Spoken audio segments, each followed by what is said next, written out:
Hello and welcome to a brand new episode of Beat the Experts, brought to you by Falcone Moon Ford. Alongside Mike Byers, I'm Andrew Chiappesi. The WPIAL football season is over. We have one local champion. That's Quaker Valley in 3A. This week the Quakers are off with a bye. So AJ, we have no games to cover this week, but let's look back at the season. Yeah, you know, Mike, it's definitely been a very interesting season. I don't think any of us would have projected Quaker Valley to be a champion prior to the season. I think we all thought the Quakers would be pretty good, but you know, they raised their trophy for the first time in school history, so congrats to the Quakers.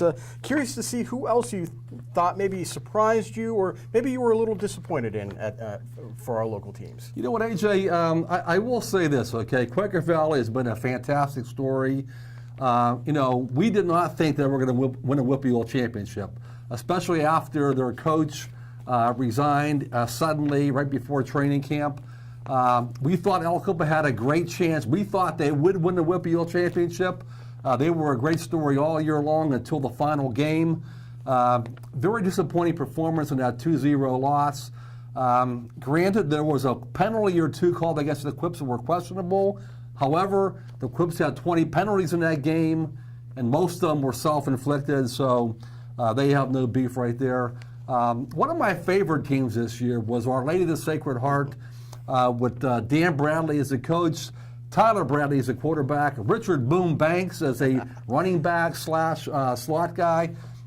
They won their conference, won a playoff game. I think they ended up 9-3, I believe, something like that. Had a great season. And, you know, also, I'm sure you're going to agree, I like the fact that Beaver qualified for the playoffs this year. They came so close last year.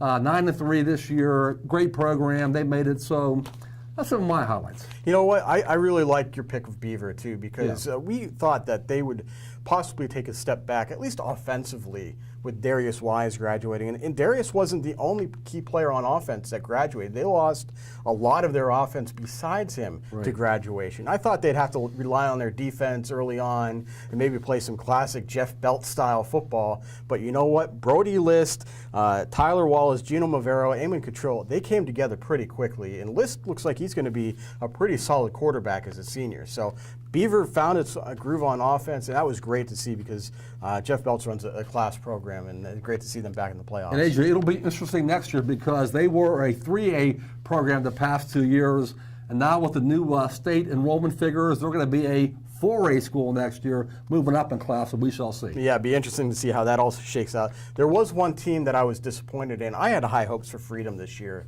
They had a lot of talent on that football team. They started off 4-1, but the offense never really gelled. And then, of course, they had some distractions off the field with Tom Liberty resigning and just a lot of turmoil towards the end of the season.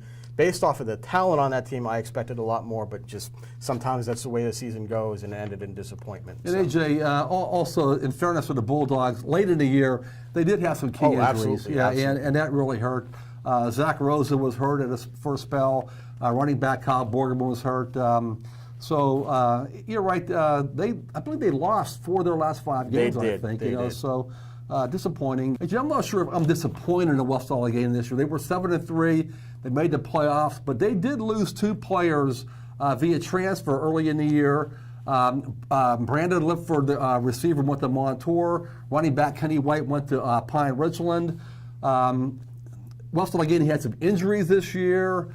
They had some great wins, but they fizzled out at the end there. So, you know, Bob Palco now is retiring as a educator at West Allegheny. We shall see if he comes back as a coach in the future. He's been there a long time, a great coach. Has the most WPIAL titles, 8 than anybody else in WPIAL history. We shall see if he comes back next Absolutely year. right. And I think injuries were a big theme for a couple teams this year. West Allegheny and Freedom, as already mentioned. Central Valley, too, with Nico Battisti and a couple of other guys getting banged up throughout the season. Right. So that probably impacted the Warriors' season. So, you know, injuries are a factor, unfortunately, at the high school level, especially with roster sizes changing all the time. But let's take a look at maybe some of the top players in the area. We mentioned a couple, and we will be making our selections for Player of the Year and Coach of the Year and reveal them along with our Times 22 All-Star list on December 10th. So who are some of the names that might be on this list and in contention in your mind for Player of the Year? Hey, Joe, obviously, going to start off with Ricky Gus, the quarterback, middle linebacker for Quaker Valley, had a great season. The Olds guys, two guys in particular, quarterback Tyler Bradley, I think he was third in WPIAL in passing yards. Richard Boom Banks had a big year rushing the ball and catching the ball. And I know we don't give an award for Defensive Player of the Year, but if we did, I would cast my vote for Elkaba linebacker Tariq Jones. Had an incredible year, a great defender. There are so many guys out there that could be on this list. I'm sure you have a few too. Yeah, I have a few too, and definitely with Tyler Bradley is an interesting case because he's one of 5 quarterbacks to have over 2,500 yards this year passing. So he and Ricky Gus have been kind of our 2 top quarterbacks. Right. But some love for Ben Hughes at Riverside too. Just a sophomore and continues to impress. Really did well for Riverside this year. Avante McKenzie and MJ Devonshire had great dynamic seasons for Aliquippa. Devonshire continues to impress and will be surely the top prospect in our area next year. And a little bit of love for the guys at Rochester. Caleb Collins and Malik Strozier were a great 1-2 punch for the Rams, got them back to the semifinals, and they played a lot of defense too for Rochester on a very small roster. So, I think we can fill out this times 22 pretty easily, and it'd be interesting to see how the staff discussions go for Player of the Year. We have a few great players and a lot of very good players.